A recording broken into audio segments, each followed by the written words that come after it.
Oke, bismillahirrahmanirrahim. Assalamualaikum warahmatullahi wabarakatuh. Menyesuaikan dengan konten saya yang kemarin, ada konten itu kalau nggak salah. Nah ini ya, kontennya itu judulnya udah pada tahu belum soal limitasi klien DHCP.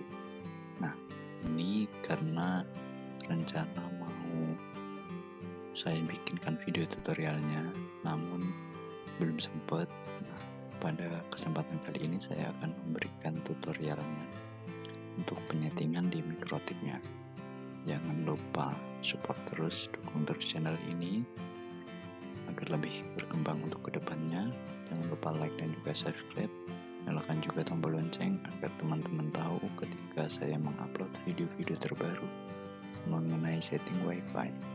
Kita lanjut ke penyetingan.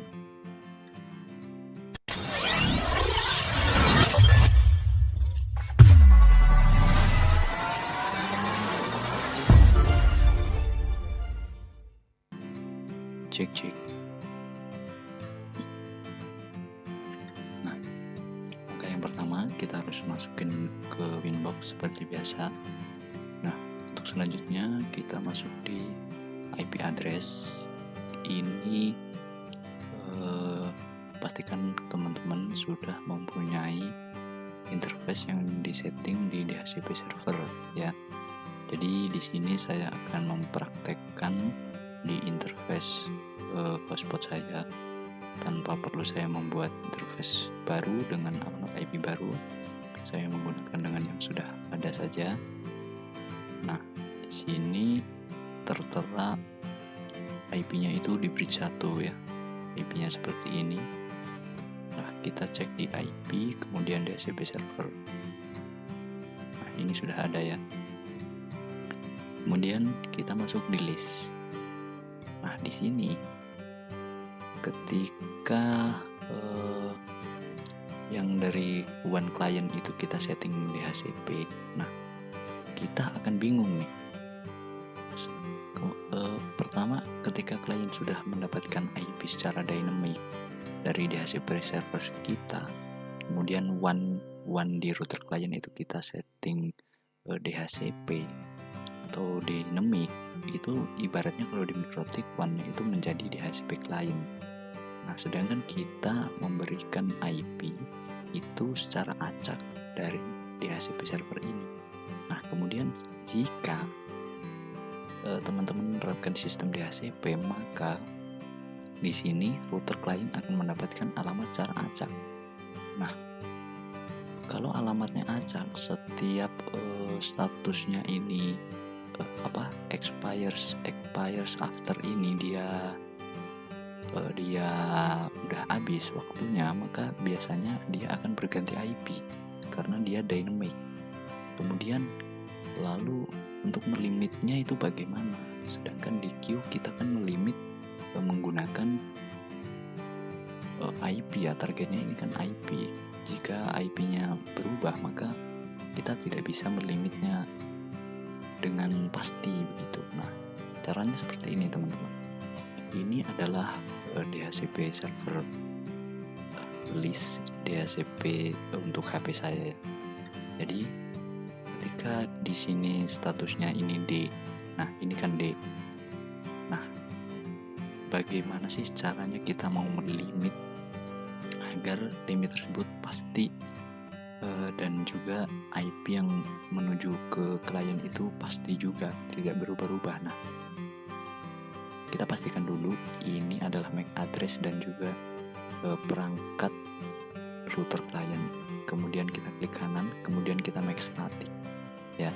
Jadi ini DHCP server punyanya HP saya.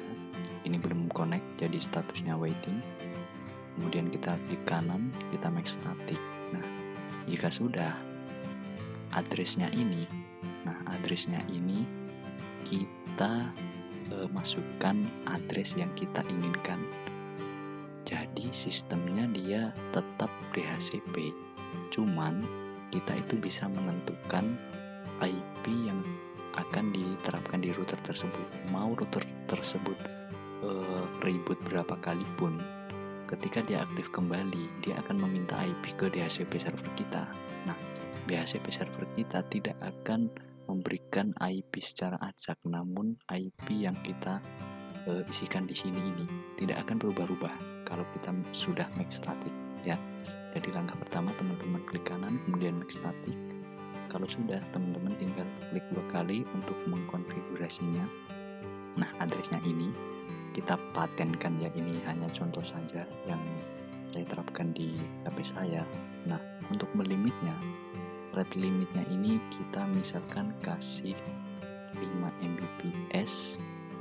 Jadi yang pertama ini untuk upload, yang kedua /5M ini untuk downloadnya. Insert queue before. Nah, ini saya akan taruh di paling bawah ya, bottomnya. Nah, seperti itu teman-teman. Ini kemudian kita play lalu oke. Nah, jika yang semula dia mendapatkan alamat IP acak, kemudian alamat IP-nya teman-teman isikan secara statik atau secara manual, biasanya router tidak akan mendapatkan akses internet. Nah, caranya bagaimana? Teman-teman tinggal reboot si MikroTik, bisa reboot router di rumah klien juga bisa. Nanti sistem akan memulai ulang dan dia akan mendistribusikan alamat IP yang baru ini. Nah, ini sudah ya. Kemudian rate limitnya ini teman-teman isikan seperti ini. Statusnya waiting. Nah, saya akan konekkan HP saya ke WiFi saya. Nanti statusnya ini akan berubah menjadi yang semula waiting akan berubah menjadi bold.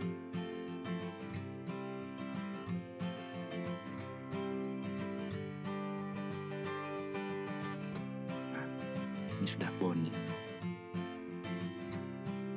Sudah ketemu, berarti handphone saya sudah terkoneksi. Dan kemudian kita lihat di queue. Nah, ini 5 Mbps. Secara otomatis mendapatkan max limit 5 Mbps dan 5 Mbps. Nah, akan tertambah secara otomatis di queue.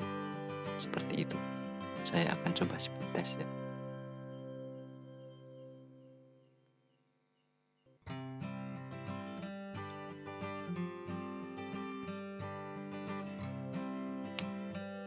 Apakah sesuai dengan limit yang kita berikan? Nah, udah jalan ya. Downloadnya udah jalan.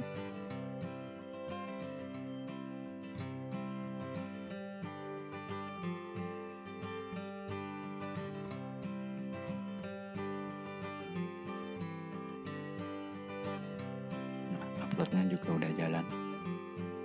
Jadi untuk penyetingan kali ini kita sudah berhasil. Nah, lalu bagaimana nih Kak? Misalnya ada klien yang bandel. Misalnya ini ya, ada klien yang bandel, dia sudah terlambat membayar iuran. Nah, bagaimana caranya kita memblok si router tersebut? Nah, caranya gampang teman-teman. Teman-teman bisa menggunakan dari DHCP license ini ya. Teman-teman klik 2 kali, kemudian ini ada tab block access. Ini teman-teman tinggal centang, maka router tersebut tetap dia bisa terkoneksi dengan router kita, tetapi dia tidak akan bisa terkoneksi dengan internet kita, seperti itu. Nah, jadi misalkan expire afternya ini masih berjalan, block access ini kita sudah centang, kemudian kita oke, biasanya internet masih berjalan. Tapi kemudian block expires-nya ini sudah expired, sudah habis, maka router tersebut sudah tidak bisa mengakses internet lagi. Nah, seperti itu ya teman-teman. Jadi untuk limit segmentasi dan juga blok akses internet klien di ACP. Hanya seperti itu penyetingannya, mudah dan juga gampang jika teman-teman benar-benar menyimak pada video kali ini. Terima kasih dari saya, jangan lupa support channel ini terus agar channel ini semakin berkembang dengan cara like dan juga subscribe, nyalakan juga tombol lonceng agar teman-teman tahu ketika saya mengupload video terbaru mengenai setting wifi. Terima kasih sekali lagi. Wassalamualaikum warahmatullahi wabarakatuh.